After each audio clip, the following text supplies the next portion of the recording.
Well, good afternoon, everybody. Rather good morning. Forgive me, we started the day a little bit early because the California legislature is back in session today, and we wanted to be respectful to their respected new members, the swearing in and the celebration that is always December 7th in a year where we have new members of the California legislature. So I'll just jump right in, try to be as brief as possible, get to a number of the issues of the day, particularly as it relates to some of the regional orders that now are in effect in the state of California, but also wanted just to provide some context and some information about some new technology that we're bringing to bear to slow the spread of COVID-19.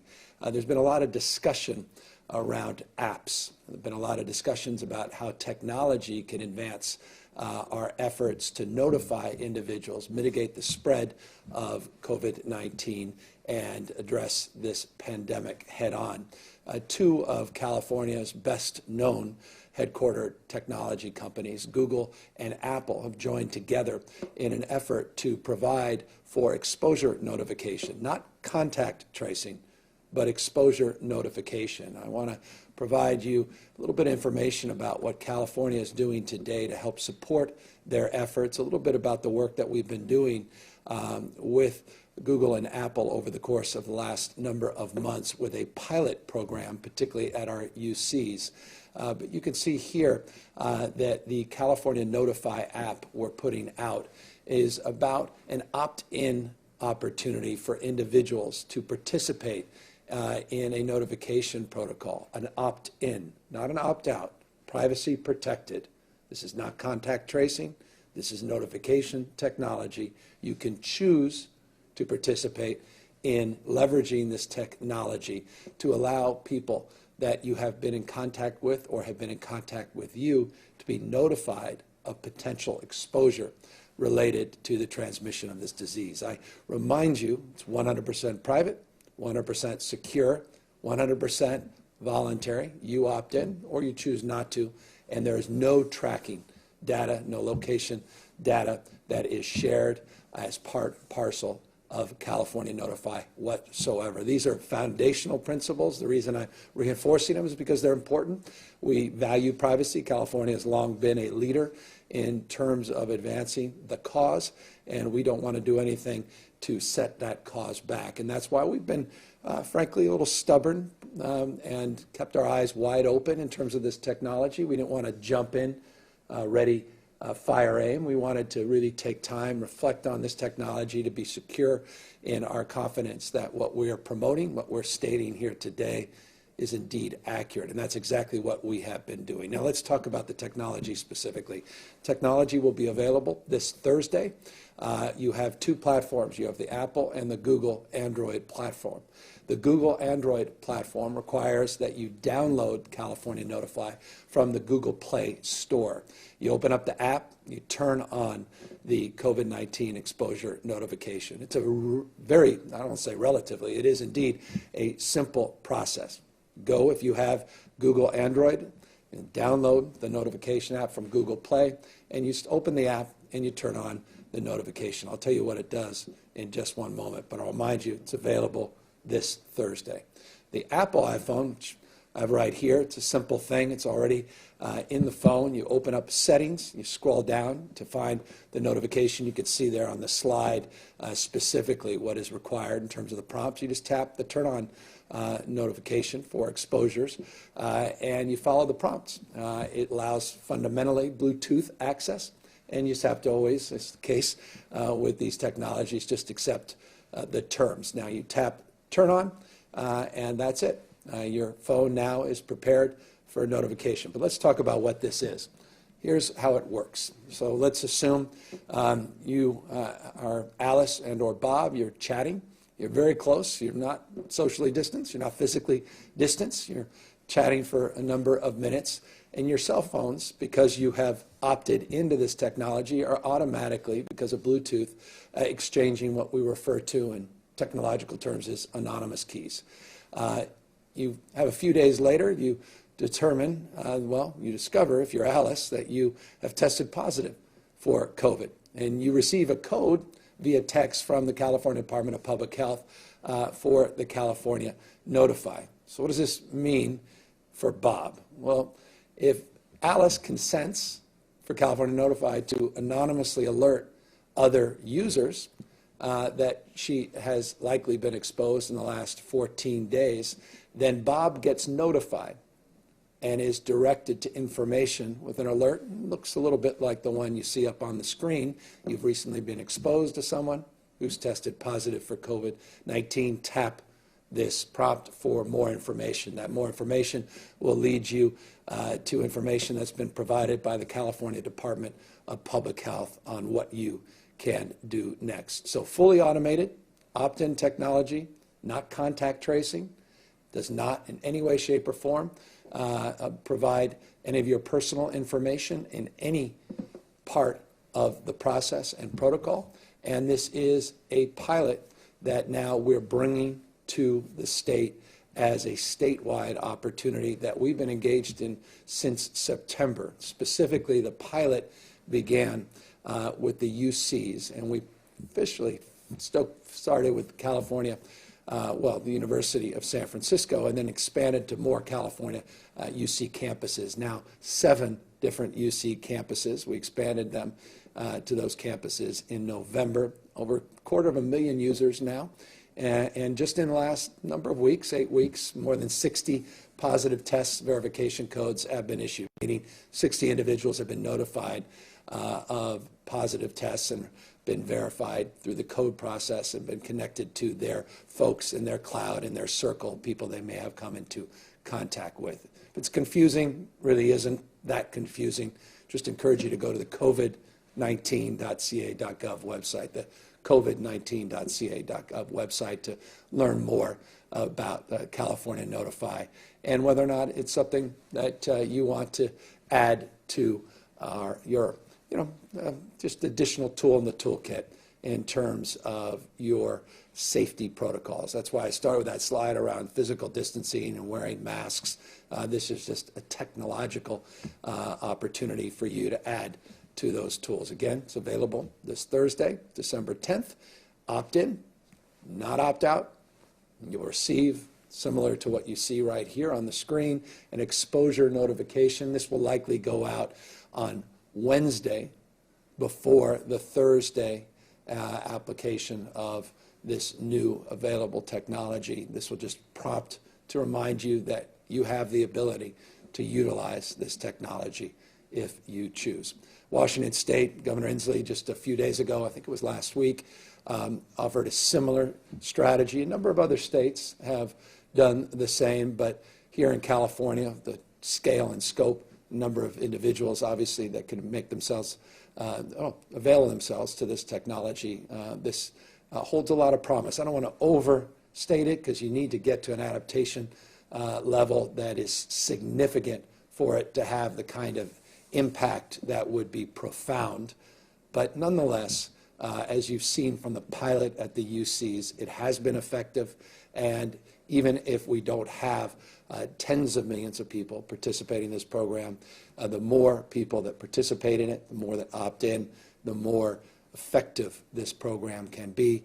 Again, another tool in our toolkit in terms of impacting the spread and transmission rate of this virus. Now let's talk about the new case numbers. 24,735 is what we're reporting over the last 24-hour period. You can see the 7-day average now moving up just shy of 22,000 cases a day. This is substantially greater than what we have seen in the past. And just over the last 3 days, we've averaged roughly 25,000 cases. 7-day, just shy of 22,000 cases just in the last 72 hours, averaging about 25,000 new cases a day. You can see here on the 14-day test positivity rate at 8.4%. You can see that rate beginning to rise. Just looking at the last 7 days of testing, you can also see our testing on a daily basis is also rising. 48 hours ago, we recorded almost 300,000 tests over a 24-hour period. Testing now on a daily average over a 7-day, now just shy of 210,000 tests We want to get those numbers up. Over 25 million, getting close to 26 million tests have been conducted in the state. I think that's the highest number of any state in the country, but not on a per capita basis, and that's why those daily test numbers continue to need to grow, and that's why we encumbered and rather committed ourselves to opening a state lab down in Southern California, which is very timely, particularly now that you're seeing what we experienced a number of months ago. We're starting to see testing backlogs now across the country start to increase in terms of time to test results, beginning to increase, number of days beginning to grow. We, of course, in anticipation of that, open our own state lab. The goal is to get to 150,000 tests over a 24-hour period every day. That number continues to grow. Again, as I've said in the past, it's more of a flywheel. We don't ramp up overnight. A few thousand tests first week, 2, 10,000 plus, month 2, getting up to 150,000 tests in the first quarter of next year. Positivity rate, just put this in perspective, that 8.4%. Here's the 14-day trend line. You can see where we were just 2 weeks ago at 5.6% positivity, now 8.4%. You can see that rate of growth is very, very acute. Decided to provide, here's a 30-day look back where we were just a month ago, 3.4% positivity. You may recall that 5%, sort of the magic number from a global perspective, where we want to see rates below 5% to create some semblance of stability. Of course, California, we want to see it below 1%. We want to see this virus eliminated. But nonetheless, we were at 3.4% just 30 days ago, and how quickly, and that's what this chart represents, how quickly we can see these numbers climb. 10.5% is the 7-day positivity rate. So that is an indication of where we're going. 14 days more modest at 8.4. That's the highest we've seen over a 14-day period since we started recording when we got into those summer months. Those early days, you may recall, and I'll just go back, you see that 40.8%. That was back in April, but that was on the basis of a very small number of average daily tests. You can see really the stability throughout the summer with a little peak in July, a little bit in August, and we started to come down September, October, and now here we go back up in November, 8.4% positivity rate now in the state of California. Hospitalizations, we're now over 10,000 patients in our hospitals, 72% increase over the last 14 days. You can see how quickly this grows. On 11/23, just a few weeks ago, we had shy of 6,000 COVID-19 positive patients in our hospital system, now over 10,000, just like that, 72% increase in just 14 days. You carry that forward, and you understand why we made the recommendations we did, made the announcement we did, rather, last week as it relates to further controls, further protocols in terms of movement and behavior in this state. But I want to put the hospital healthcare system and capacity overall into perspective. You can see here, the slide's very familiar for those that have watched these presentations, close to 74,000 hospital beds in our hospital care system. This is the healthcare capacity, not our capacity outside the hospital system itself. You can see that 14% of our hospital beds, just 14%, are COVID-19 positive, but 63% of all of the beds are being utilized for other purposes. As you recall, we've stated this on multiple occasions in the past, and these were the protocols that were well established in the beginning of this pandemic. Ability for the hospital system to surge, to provide access and capacity above and beyond those 74,000 beds, and also reduce by decompressing the existing hospital census of admitted patients by reducing elective surgeries and the like. You're seeing hospital by hospital, system by system, region by region doing just that. No mandate from above. We've been working very, very collaboratively with the Hospital Association, a true partnership with our system And we have the ability in real time, dashboard of sorts, to monitor and engage to get a sense of where people are pulling back in terms of elected surgeries, where people's capacity is approaching a need and concern to surge, either within the existing footprint of the hospital site or more regionally in terms of the mutual aid system that's well defined in the state. So hospital bed capacity has always been of a concern. We've raised that as a legitimate concern, particularly region by region, hospital by hospital, system by system. But in the aggregate, we are currently in a position where we can absorb additional growth. Again, it's about ICUs. And that's been our primary focus. And that's why we highlighted ICUs last week. We highlighted them the week before. And they were certainly highlighted in the last 24 hours, where a number of new requirements went into effect in 2 regions in the state, and then the voluntary requirements that were put into place in a 3rd region in the state. More on that in a moment. Let's take a look, though, specifically at ICU admissions in the state. Now over 2,000. We were just at about 1,400 2 weeks ago. 2,360 individuals have been admitted to ICUs. You've seen a 69% increase in ICU capacity, or rather ICU beds being utilized just in the last 14 days. Let's put this in perspective. I have a chart here that is very familiar, but I wanted to provide a different lens on this chart. What we've done here is, you can see in the blue portion of this pie, that's patients already in our ICU system. So here's our total capacity, the pie, the circle there, of ICU beds, critical care capacity in the state of California. You can see now, as a state, this is again in the aggregate. We don't live in the aggregate, but this is in the aggregate. ICU capacity, what's available in our ICU critical care capacity system, is just 14.2% of beds. Good news is, you can see on the lower right there, ventilators available is the highest number we've ever seen. We've been busily procuring more ventilators. I'll get to more specifics on that in a moment, and that's important because at the end of the day, the ventilators and staffing become foundational in terms of our ability to deliver critical care. But you get a sense of the why. If you're asking yourself, why did the state of California move forward with a trigger at 15% of ICU capacity? Why the focus on ICUs disproportionately? I hope this chart disabuses you of any anxiety related to the why and substitutes, I hope, with some more optimism, a frame that we are not only being proactive, but we're also preparing, and I want to talk about that in a second. But first, let's update you on the regional stay-at-home order that went into effect after regions fell below 15% of the remaining ICU capacity. Remember, California, size and scope of the state, it's the equivalent population of 21 states combined.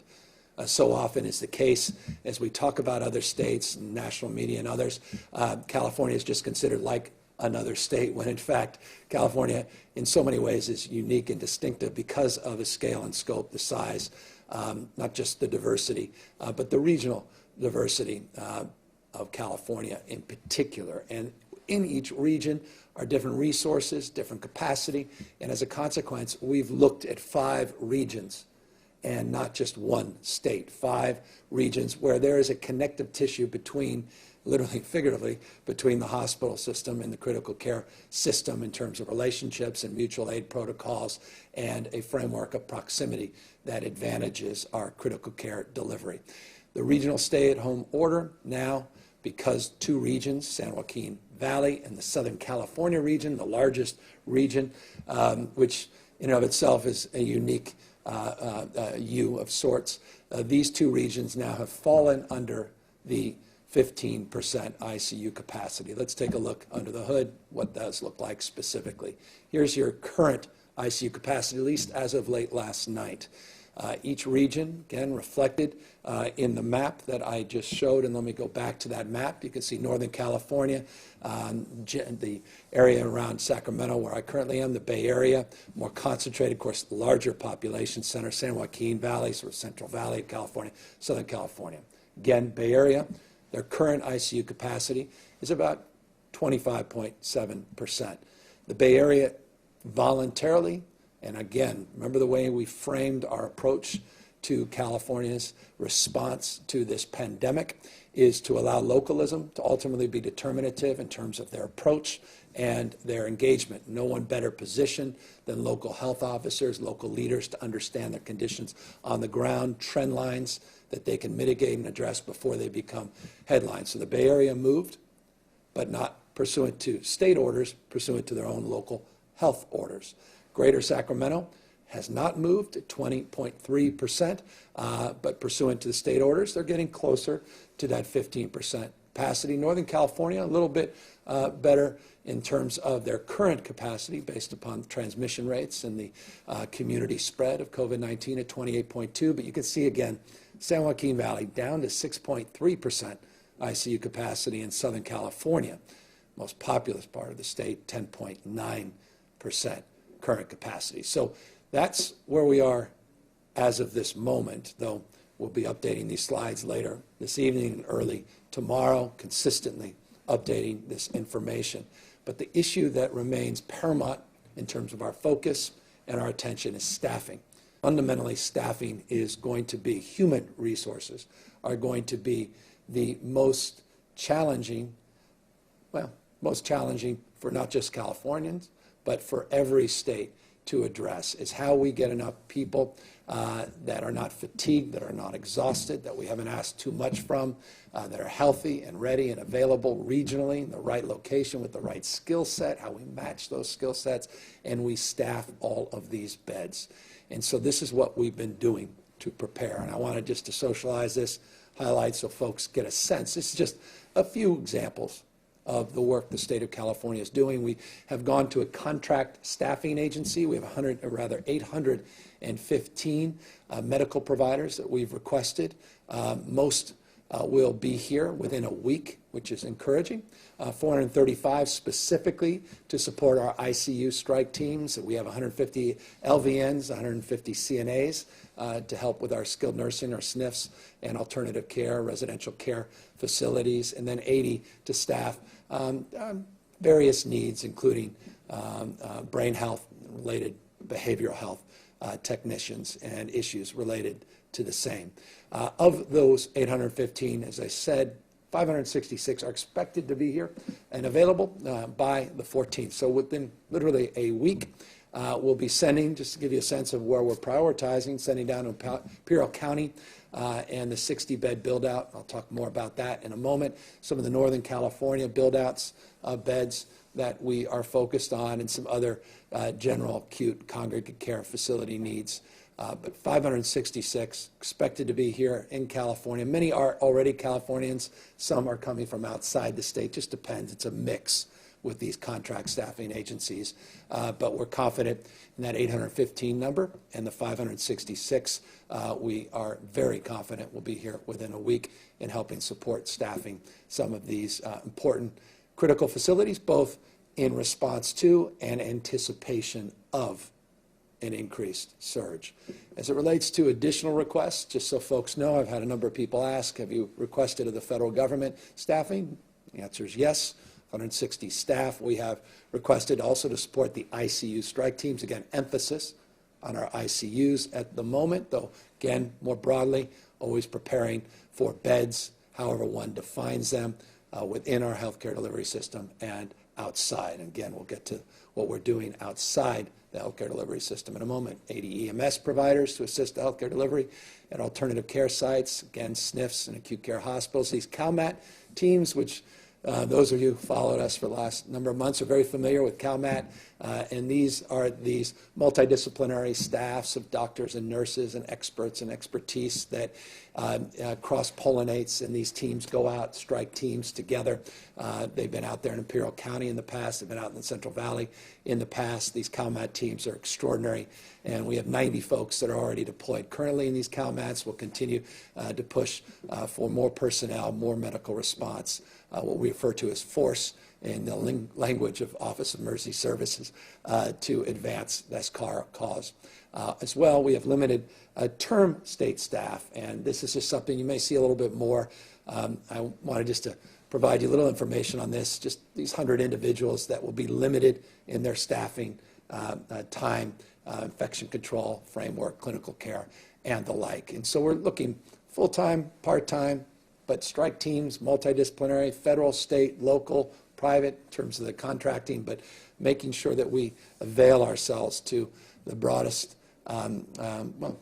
broadest degree we possibly can to the human capital that's needed at this moment. There's also things we're doing as well that I thought I'd highlight, and we'll get to a few other topics here briefly, and we'll get to questions. But there's some interesting new protocols we've also put into effect, particularly in Imperial County, also in Riverside, which is experiencing some rather significant rates of growth. In fact, Riverside specifically had a 16.5% positivity rate on Saturday. San Bernardino feeling the pressure in ICU capacity. So what we're trying to do is decompress and provide opportunities to get people back at home with oxygen and paramedic support. That's the Home O2 program, and we have capacity to pull 100 patients out within the system, get them back home in Imperial, the same in Riverside and San Bernardino. Again, more sort of a creative approach as we've matured, as we've understood more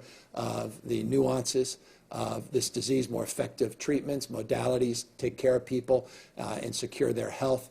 These are examples of things we really weren't able to do, or at least didn't have the confidence to do intentionally, at least in the beginning of this pandemic. Now, as an exercise of understanding, we're able to advance today. ICUs as well, we're looking at training RNs, this 2-day, very effective, focused training to speed up opportunities to bring nurses into the ICUs to help patients. That's being rolled out immediately as well. And then we've got these expertises that we've developed, particularly with more of an accelerated pace, though it's been part of a larger trend. But that's the issue around telehealth, but tele-ICU consultants, where you have on-the-ground physicians deal with some of the rural issues, deal with some of the proximity concerns. That program begins today, and that ICU expertise also should advantage us, not a substitute, none of these things, for foundational, fundamental approaches with our core workforce, but nonetheless important to be supplementary. Accordingly, Health Corps, we've talked a lot about our Health Corps program in this state over the past. These are individuals that have recently retired. Their licenses, for whatever reason, have expired, people with particular expertise across the spectrum of needs in the state. We have an active group of roughly 900 members that are part of our active Health Corps. We're going to encourage, and that's why you see we need your help. We encourage people that are qualified healthcare professionals that have recently retired or for whatever reason have allowed their professional licenses to expire, or look just to potentially provide a unique expertise that they may not be providing now, that may be underutilized, but finding that they have other professional capacity that is available. Or rather, they would avail themselves to. We want people to consider joining the Health Corps. Go to covid19.ca.gov website, covid19.ca.gov website. We want to actively onboard additional members for this program. And by the way, Health Corps has been incredibly effective, particularly at our skilled nursing facilities. I think we have 871 folks that have been actively deployed in some way, shape, or form, or at least available to be actively deployed. Many that already have been. You can see the 109 facilities that they've been supporting in the last number of months. Here is the point I was previewing a moment ago, is around additional preparedness outside of just human capital. Now here's the physical assets. We've talked a lot about the capacity that we have, roughly 2,000 beds. I think it was 1,872 plus beds, but it's roughly 2,000 beds outside our healthcare delivery system, facilities that are in what we refer to as warm status. More on that in the next slide. But here you can see Imperial Valley College. Down in Imperial Valley, we already have some patients in the beds, capacity to provide 100 beds in warm status down in Imperial Valley and Imperial County.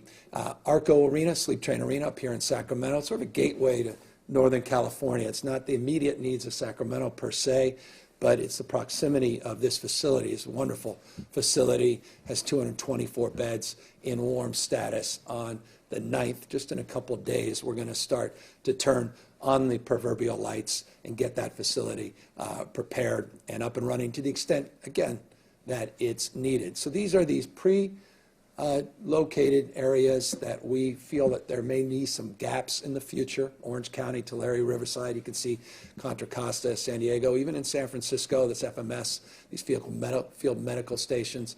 These are the bed capacity that we can turn on as needed. Most of these will not be turned on in any immediate sense, but they're available. And we refer to this warm status because we're not just leaving everything in the corner. We're starting to sort of unpack things, so to speak, but not necessarily turning on the proverbial lights. That's the warm status. Most of these can turn over and be available if appropriately staffed within, worst case, about 96 hours, most within 48 to 72 hours. So just keeping this slide up, been providing you similar information the last week or two, just to make sure people have some comfort level in terms of the preparedness and the availability of resources. Speaking of availability of resources, here's our current inventory.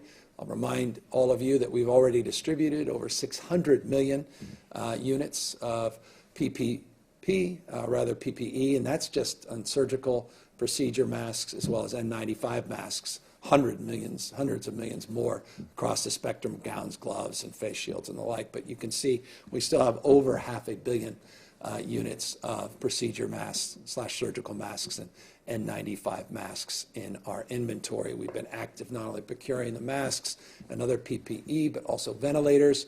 You saw that previous slide. I'll just bring it up again because I think it's important. You have the 7,000 ventilators, and this is the current number of available ventilators today within the healthcare delivery system, 7,020.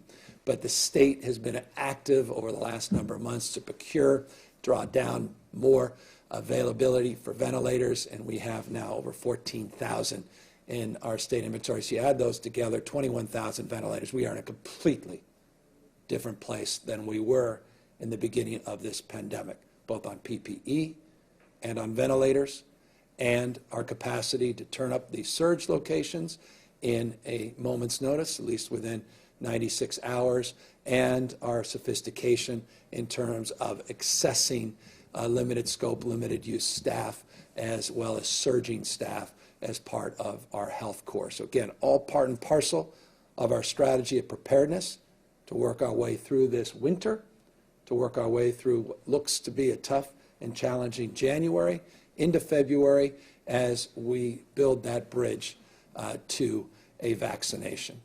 Hope is on the horizon with a vaccination. We continue to accelerate our planning and preparedness for a safe and equitable vaccine distribution. Emphasis, safe and equitable vaccine distribution. We have been highlighting over the course of the last number of weeks our progress on vaccinations. Let me update you on that progress. We again are working off a plan that assumes 327,000 doses that come from Pfizer directly will avail themselves as early as the 15th of this month. For planning purposes, we've had it around the 12th to the 15th, but for the purposes of this slide, we're saying roughly around mid-part of December. We have successfully had submitted from our partners our first orders. That was done last Friday. Some more orders coming in this week, but the bulk of it last Friday. We put up that plan, what we refer to as Plan 1A. And if you want to take a look at the vaccination plan, the details, the nuances, the prioritization, we focused on some slides last Friday that really laid out the subpopulations for prioritization. But go to that covid19.ca.gov website, covid19.ca.gov website to learn more about that. But that plan was submitted. The first orders were submitted. And the first doses are going to be made available primarily for high-risk healthcare workers.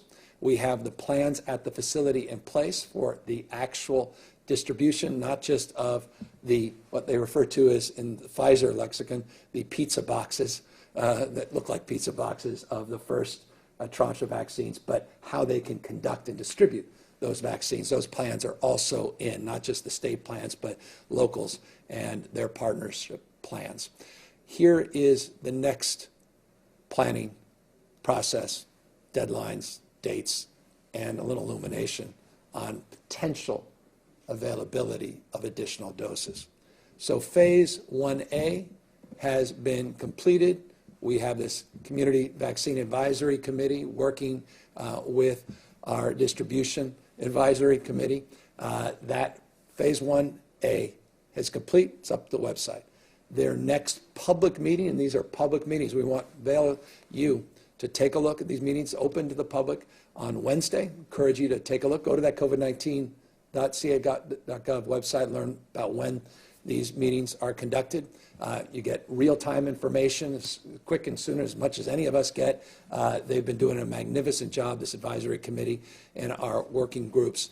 So that next meeting for the next phase, phase 1B allocation, so you can get a sense of where we're going, is on Wednesday. FDA approval of Pfizer vaccine, we expect this week, as early as the 10th.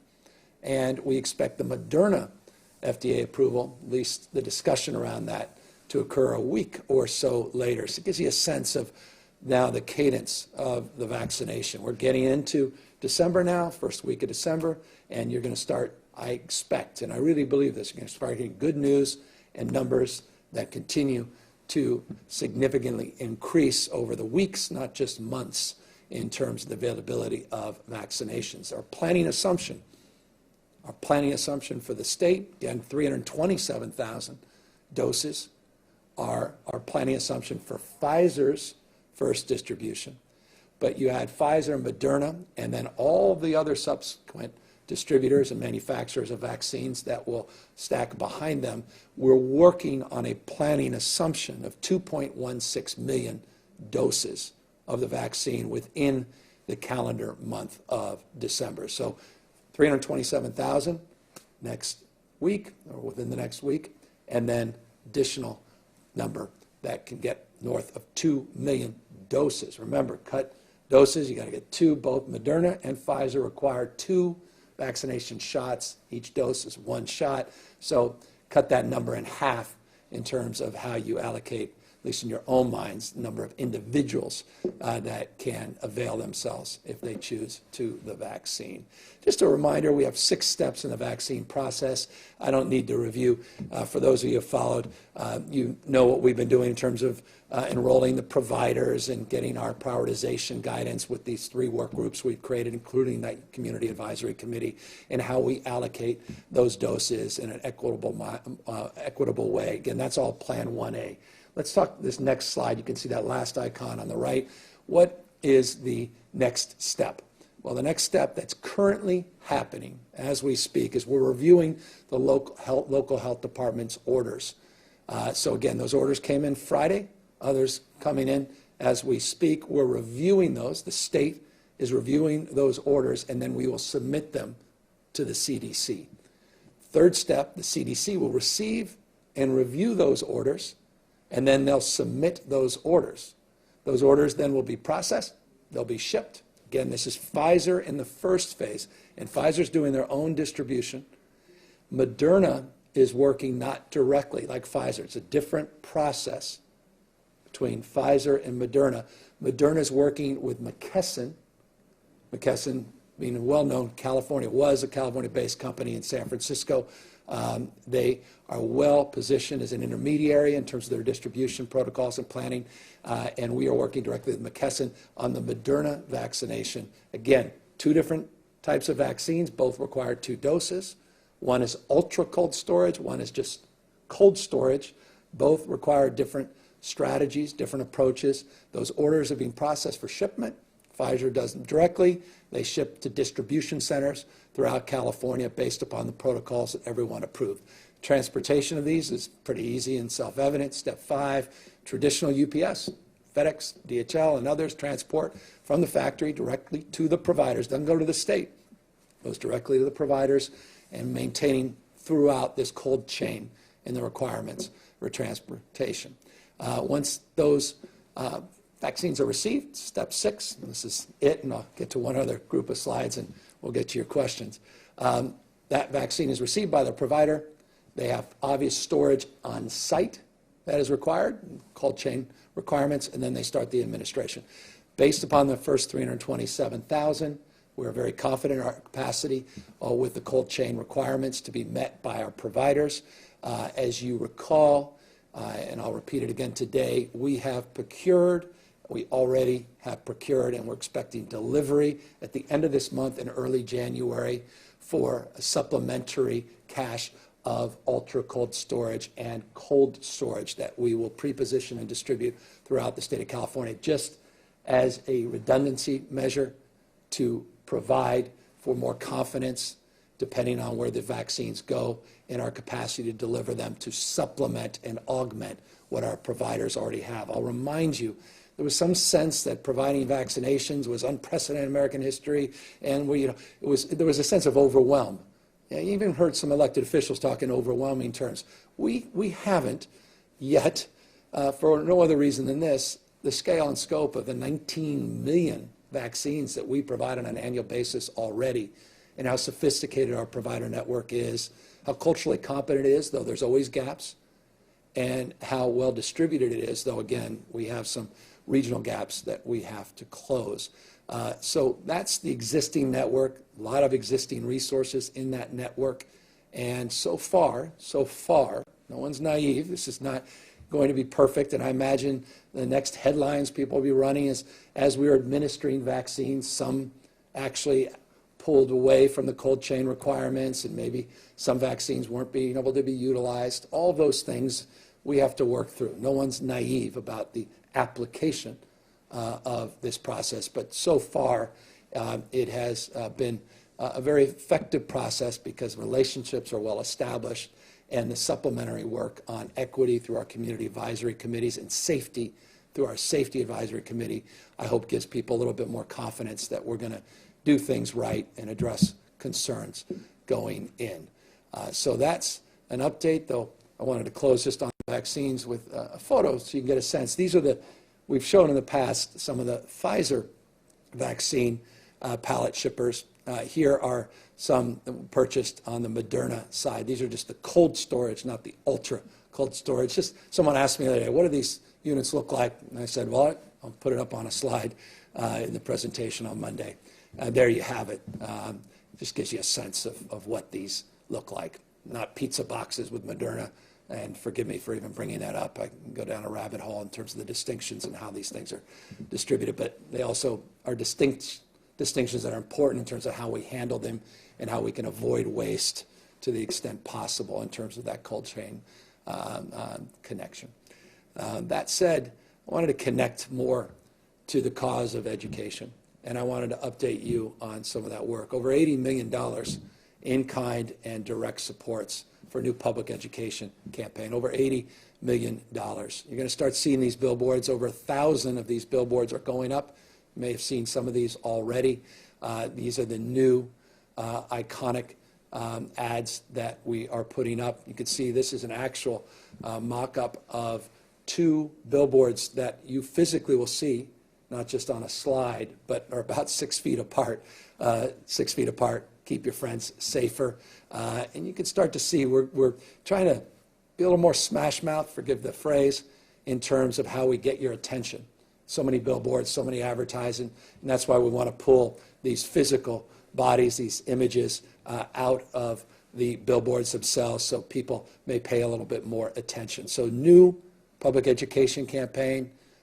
Some of it you've already seen last few weeks. You'll see a lot more in the next few weeks. They include not just images like you just saw in the last slide, but some more creative images and colorful images and using dogs and fashion. We're just trying to get your attention, and just thought I'd try to bring to your attention what we are working on and what you will start to see. 1,000 of those billboards, and also a lot of creative done in Hmong and Russian and any other languages, not least of which, of course, always is Spanish and English, et cetera. I want to compliment, and I want to show you a quick PSA from California Firefighters Foundation, but I really want to thank them. California Foundation. I want to thank the Grocers Association as well. In particular, they're providing a lot of in-kind support and a lot of in-store support, it's the grocers specifically, to connect with people in a trusted way, in a very culturally competent way. And I hope you'll enjoy just a brief example of at least what the Firefighter Foundation put out in terms of a brand new PSA. Every day, we put our lives on the line. So many other workers are having to do the same. We can all do our part to protect each other. Wear a mask, wash your hands, and stay 6 feet apart. Join the fight. Slow the spread.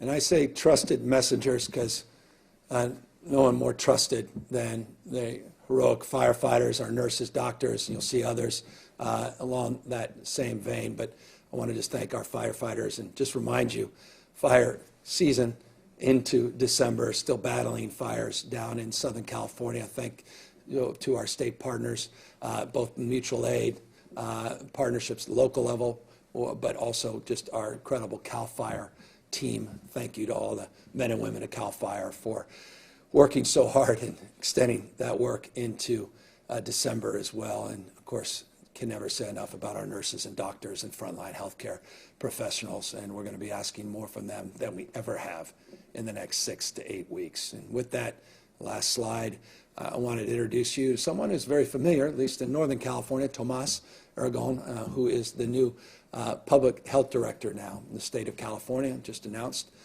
or I'm just announcing his ascendancy. I hope ascendancy. He's from the City and County of San Francisco, well known to me and many others. My former role and capacity as mayor there, and health department that is an extraordinary health department, one of the most well-resourced, both financially and from a human capital perspective. And Tomas has been very active in the fight to eliminate this pandemic, to mitigate not just the spread of this virus, but to mitigate the number of deaths related to this virus, and has put out a lot of protocols that have been replicated all across the state. We're very, very enthusiastic to have him now on the team to continue to supplement our efforts as we move into this next and challenging phase. With that, of course, we're happy now to answer any questions. Amy Paxton, AP. Thank you for taking our question. We wanted to ask about the new technology that'll be available via smartphone. Many other states are using similar technology, but they have had relatively few people use it, and that limits how effective it can be. Why do you think this will be any more effective in California? What is the state going to do to make sure people download it, especially those who are resistant? And what's the plan to reach people who've been reluctant to comply with contact tracing? No, those are wonderful questions, and those are questions we've candidly been asking ourselves for a number of months. And that's why, as I noted in the beginning of this presentation, I wanted to advance a pilot. We advanced that pilot with our UCs. We advanced that pilot on a number of campuses as well. And we were very pleased with the results and the effectiveness. I showed you over 250,000 people participating in that pilot, went from 1 UC to 7 UCs. But here's why we think it's a little different here in California. I also noted, you're absolutely right in my initial remarks, that this is only as good as people's adaptation and utilization.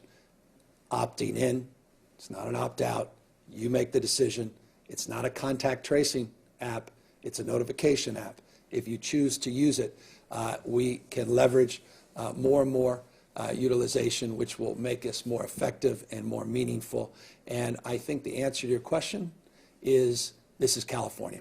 Our adaptation, our innovative spirit, our willingness to be on the leading and cutting edge of new technology, adaptation, not just creation and discovery, and the fact that we have 2 California-based companies, Apple and Google, that are partnering with us and also will be promoting this app in the state, in their state, in the state of California, the largest state in the United States. I think gives us the capacity, with the experience we've had and the knowledge now we have of the effectiveness of these apps, that we can see some adaptation. But again, I'm very, very sober about the adoption rates, and I don't expect tens of millions of people. Quite the contrary.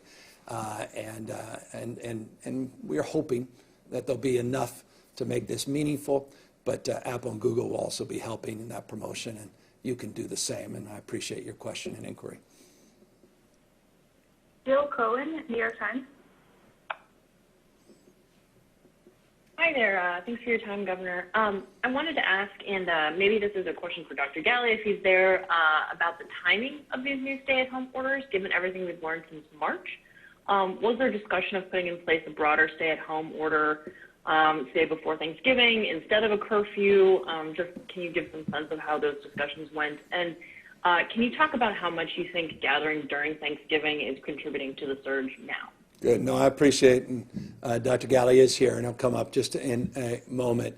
Look, I mean, the vast majority, overwhelming majority of Californians are now in this new stay-at-home order protocol. So let's disabuse ourselves that just because it's 3 out of 5 regions that somehow we are neglecting a significant number of individuals. We certainly have 2 other regions that are not in this order, but the vast majority, overwhelming majority of the population of the state is. Look, as it relates to the conversations we had, I can assure you we've had many conversations, and we've been gaming this out based upon the facts. The facts determined the when. The facts were ultimately determined on the basis of engagement with local health officers on the how. And with that, I will happily stand aside and provide Dr. Galley to talk a little bit more about not just the how and the what, but also the why we are here and the basis of the question you asked, specifically around concerns with Thanksgiving.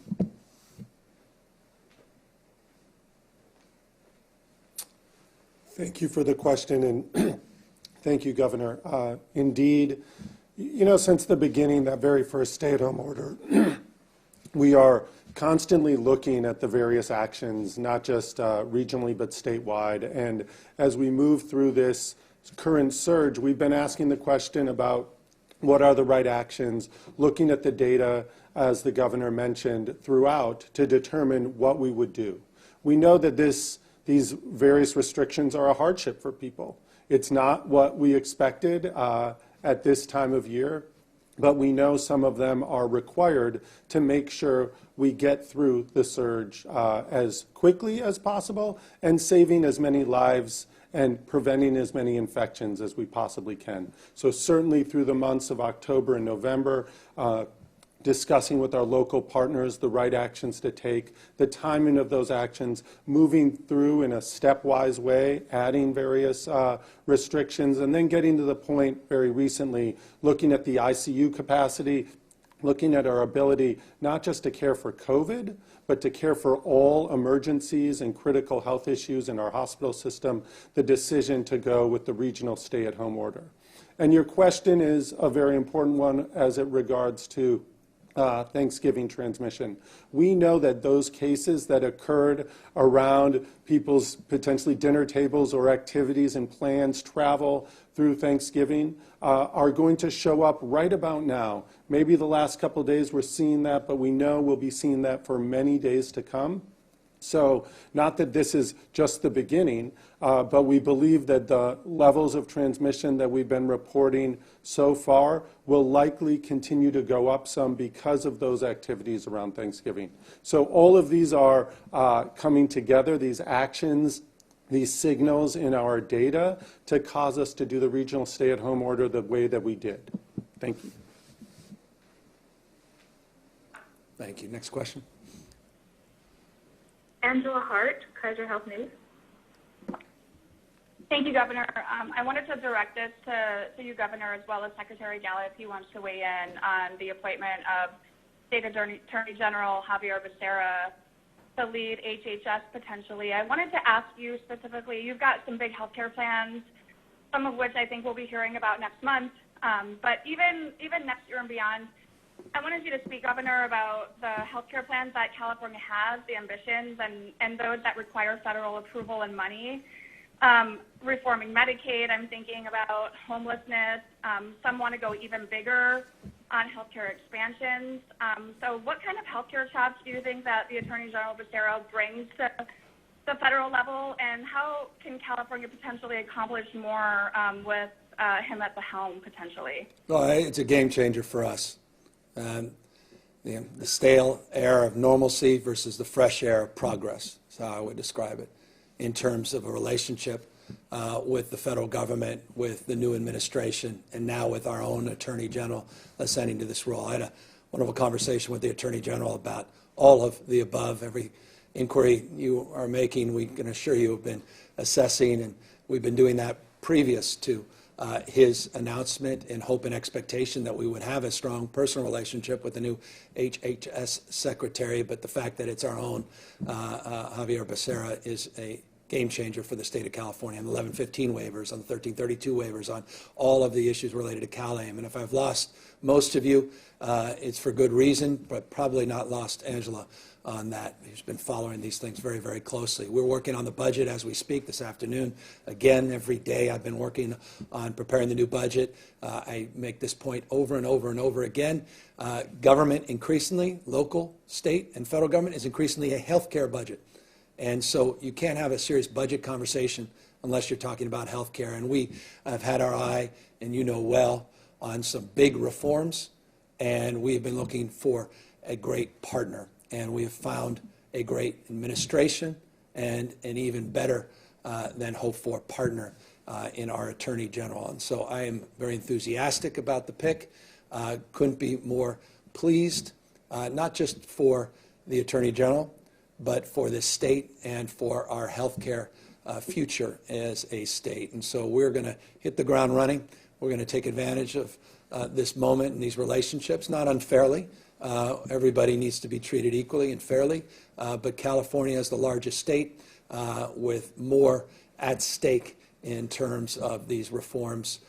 We want to make sure that we're right there in the beginning and doing everything we can to accelerate these reforms that you are well aware of and moreover will be made more aware of in the coming months as I release the January budget in just a number of weeks.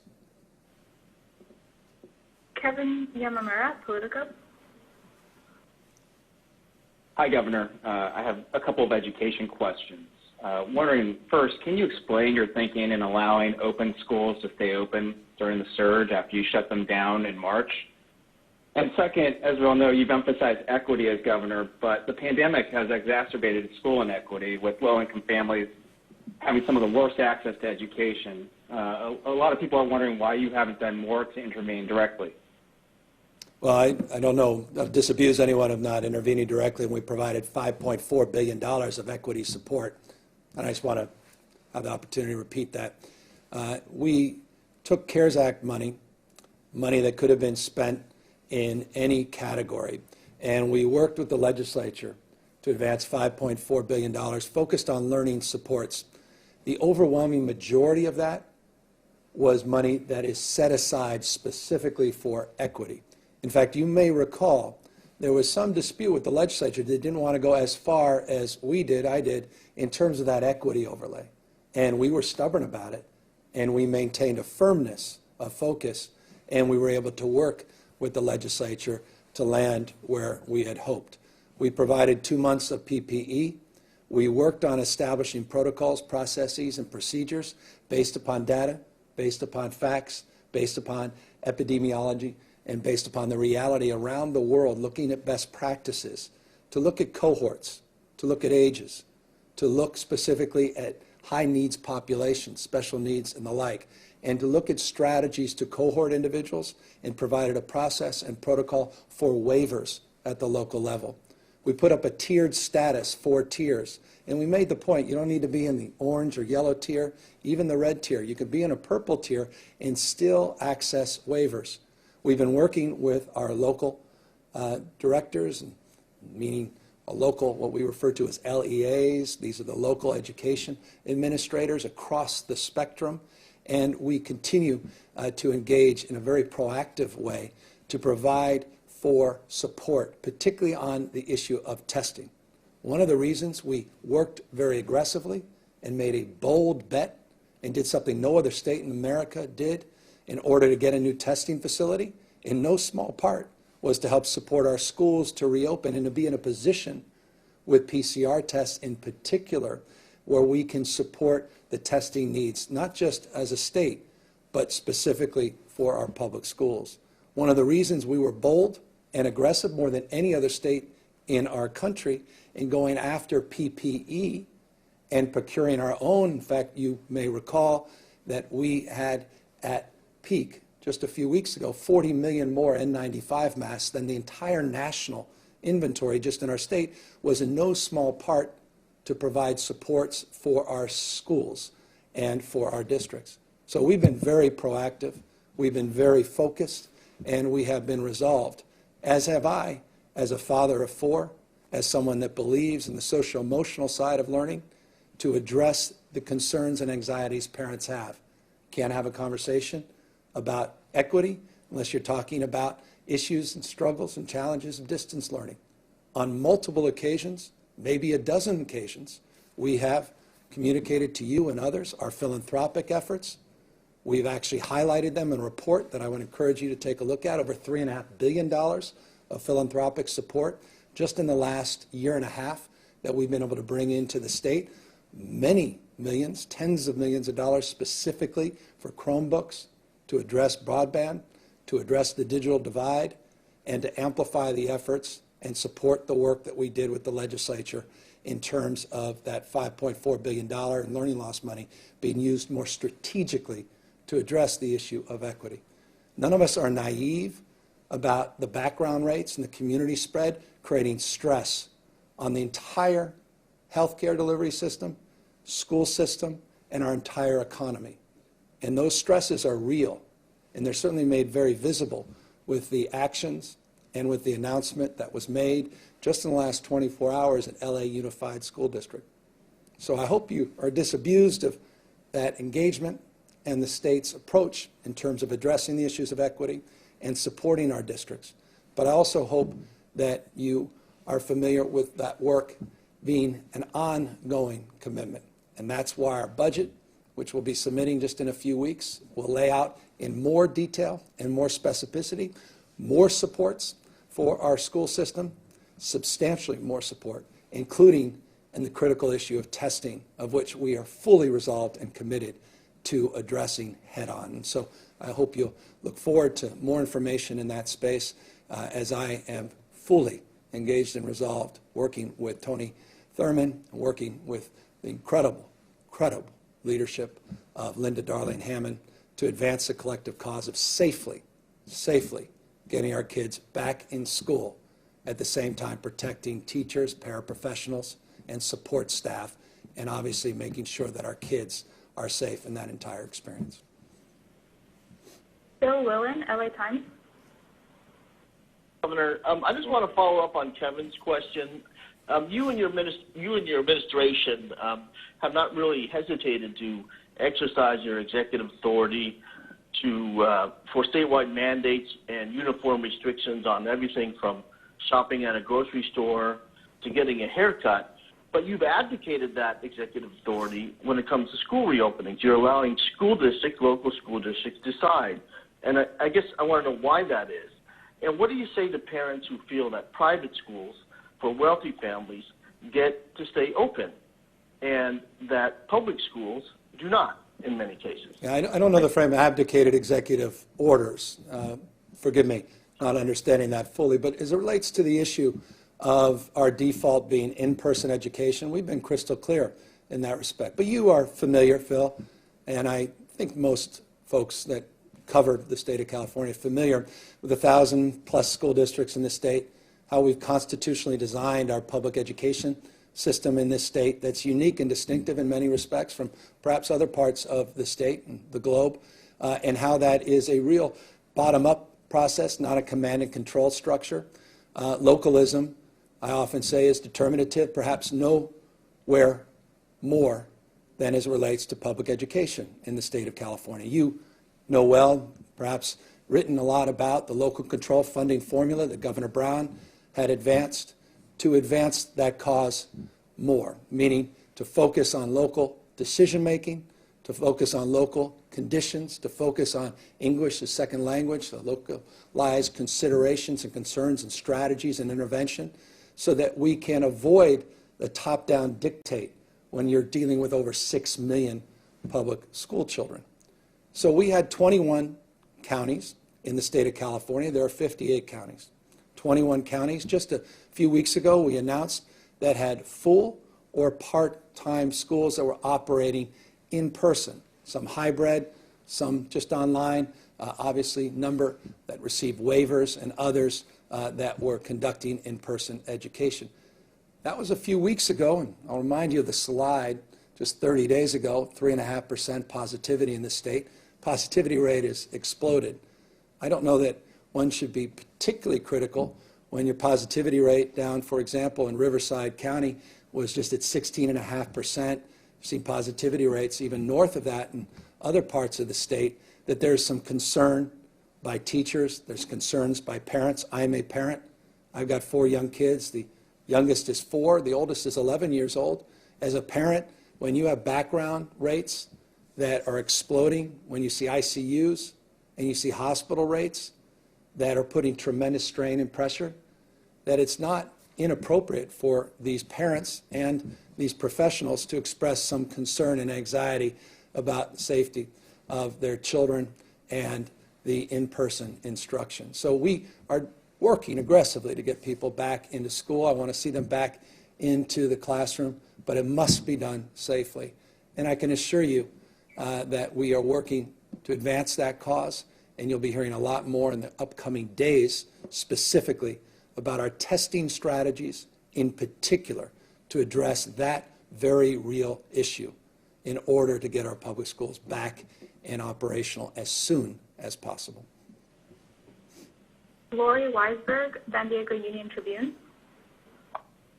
Thank you, Governor. There's been a lot of confusion over the stay-at-home order as it relates to the lodging industry, and for that reason you're seeing a lot of different press accounts on what it means. On your order that was signed by the acting public health officer, it said, except as otherwise required by law, no hotel or lodging entity in California shall accept out-of-state reservations.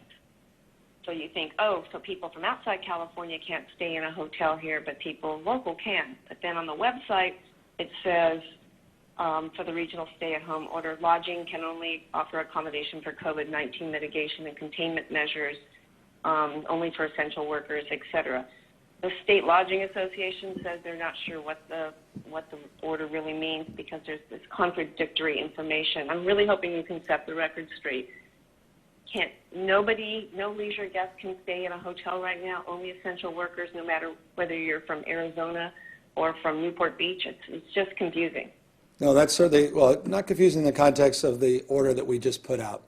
In these 5 regions in the state, if you fall below the 15% capacity, or you're in a region like the Bay Area, where again we support local decision-making based on the conditions on the ground, where they're now into these new protocols. The protocols the state put out maintain that it's essential only. Lodging can be open for essential workers only, not for tourists, not for leisure, in those areas that have fallen into those categories. 3 specific regions now in the state, 2 regions that remain subject to pre-existing rules. That said, I'm happy to have Dr. Galley come up and he could perhaps amplify that a little bit more. And more importantly, because of the specificity of your question, you should expect my team to reach out directly to you and provide you more clarity so that you'll see that in more specific terms. Thank you, Governor, and yeah, thank you for the question. We are working to be clear on that in some upcoming FAQs that will be posted on exactly this question and some others as it relates to the regional stay-at-home order. But top line point of the regional stay-at-home order is the focus at staying at home.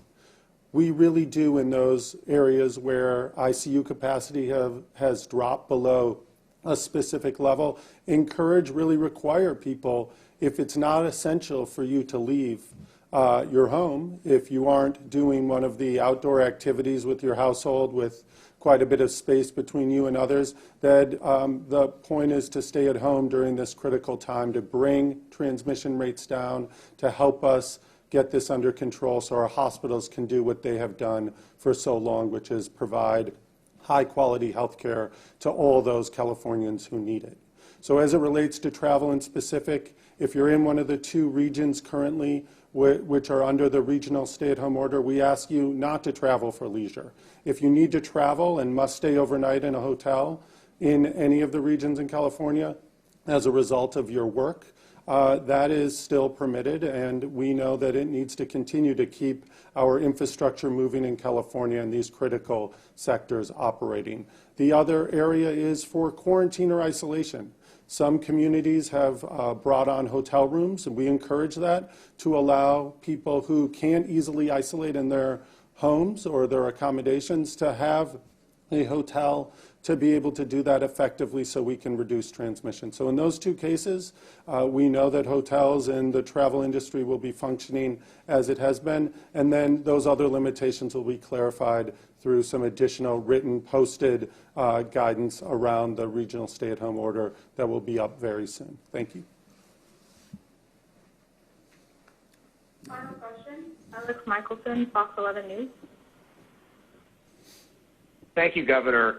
An informational question and then a more broad question. First, the informational question. I'm wondering if you can give us some context on where ICU use would be normally at this time of year. And also, any thoughts on trying to bring back the USS Mercy ship? And the broader question, we've heard from so many people whose businesses are being shut down by some of these orders, who are really frustrated that they feel like they have not seen enough evidence that point to outdoor restaurants spreading COVID in a major way, hair salons, nail salons spreading COVID in a major way. And I'm wondering what you say to these people who say, look, I've done everything you've asked, I followed the rules, I spent a lot of money on PPE, my staff is on the brink of losing their jobs, we're on the brink of losing our business, it's the holiday season. What do you say to these people who are really desperate and confused and angry right now? Yeah, well, I said it Friday, I said it Monday, I'll say it again today.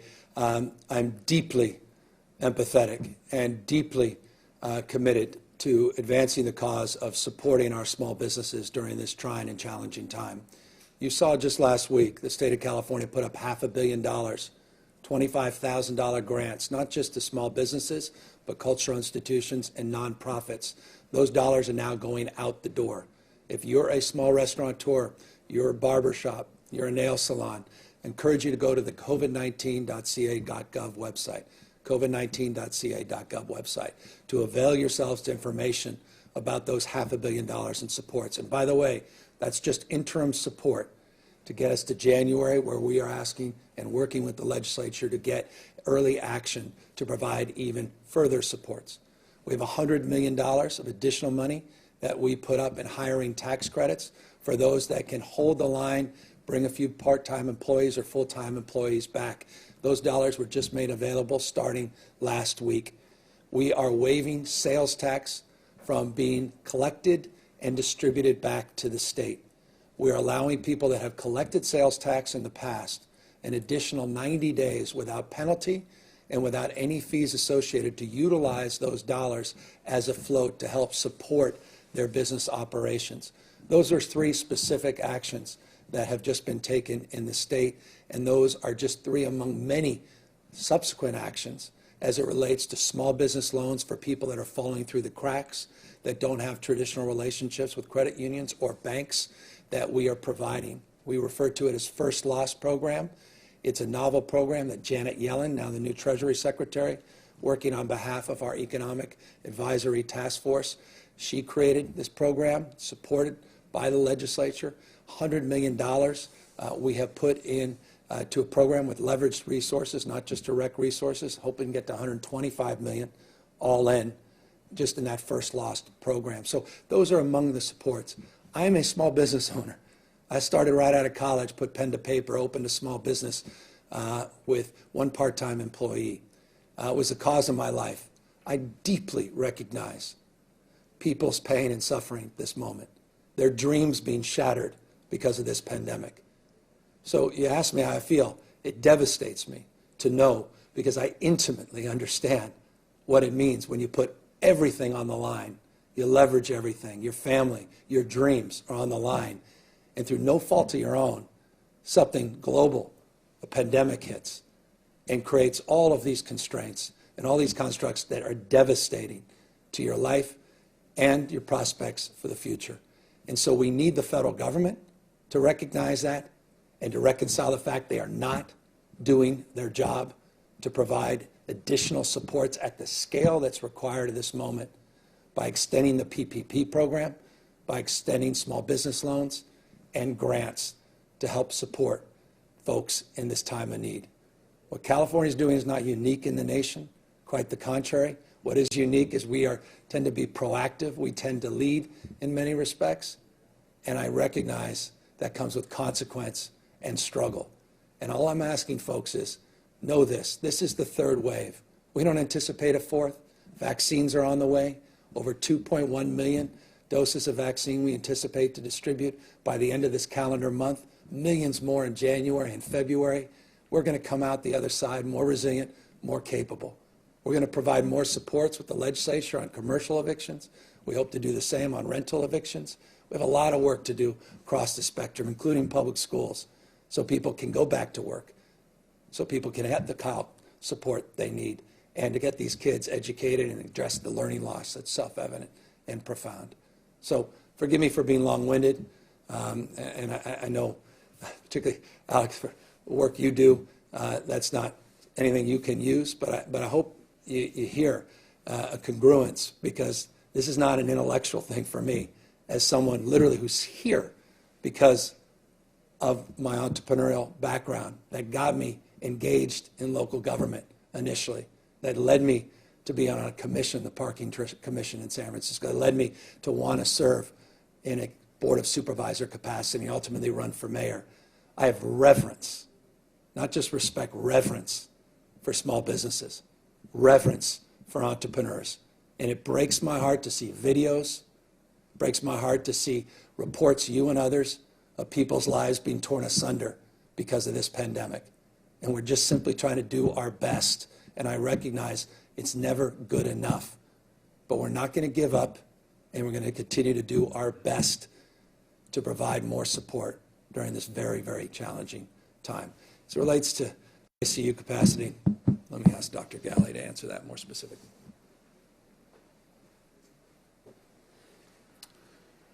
Thank you, Governor. And yeah, right now hospitals usually prepare for an upcoming flu season.